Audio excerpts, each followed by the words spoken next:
Good morning. Welcome to your state capitol. I am proud to be here today on Martin Luther King Day as we celebrate Martin Luther King's birthday, the state and national holiday. And in the past, you know, I have spoken at your rallies.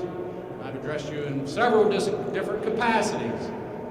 Once or twice, Senator Kessler, a time or two as President Kessler. Today is proud to represent as MLK Day, Minority Leader Kessler Day. In that capacity as MLK on MLK Day. Because the quote I'll never forget of Martin Luther King is that as appropriate here today as it's always been and always will be. And that's the arc of the moral universe is long, but it bends towards justice.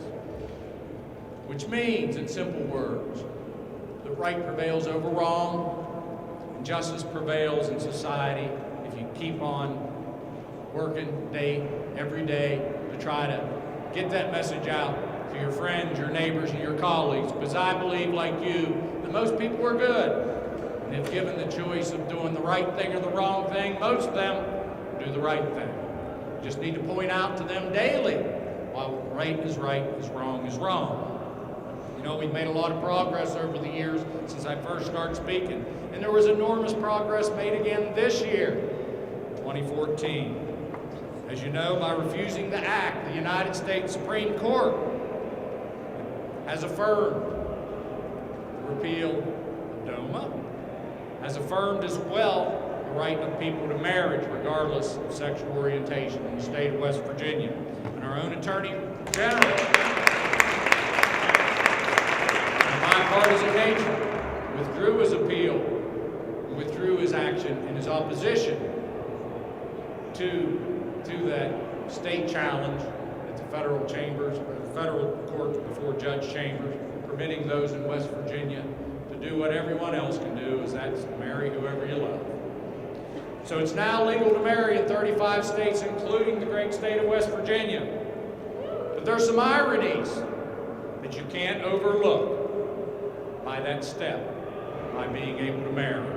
I tell folks that in West Virginia, I find it ironic that you can now get married in West Virginia on Saturday, get evicted on Sunday, and fired on Monday. That's wrong. Why? Because you're doing what's perfectly legal for other people to do in society. As long as it's perfectly legal for others to do it, and you're exercising your right to do it, you should not be punished. You should not be afraid of being fired. Everyone in this state should be judged in the workplace based upon their performance in the workplace. That they do their job, they go to the right office, they do their work, they put in the overtime, they park in the right place, they're part of the team, they do their job. Shouldn't worry about being fired because who they go home to. Nor to find not only a pink slip but an eviction notice served by a sheriff saying, get out of the place, not because you haven't paid your rent on time or you don't take care of the place, because we don't like who you are. That's wrong. In the past, you know, we have had opportunities, and I had a chance to speak with you and from representatives of one party. I'm told that the other party may be represented here today, and I sure hope they come, because fairness is not partisan. Fairness is as equally fair to Democrats as it is to Republicans. I don't think anybody in this group or anybody in this state thinks that who you love or who you care about or how you act or how you choose to work, who you choose to live with, should depend on whether you're a D or an R. So I was happy to hear that the Republican majority was going to be represented here today. I hope that they are. I hope that they're proactive in putting the agenda forth of helping to move our state forward by diversifying not only its economy but its social fabric as well. You know, I've had occasion over the last few months before the first of the year to travel throughout many of the southern coal fields in this state to see what type of issues can we deal with to try to move our state forward, to try to help address some of the stresses that are in the southern coal fields with the loss of the coal jobs. And an overriding message that I heard throughout all the coal fields, from Bluefield and Princeton down in that area, to Logan and Boone and those areas that were represented, to the folks from Fayette County and others. It's pretty universal.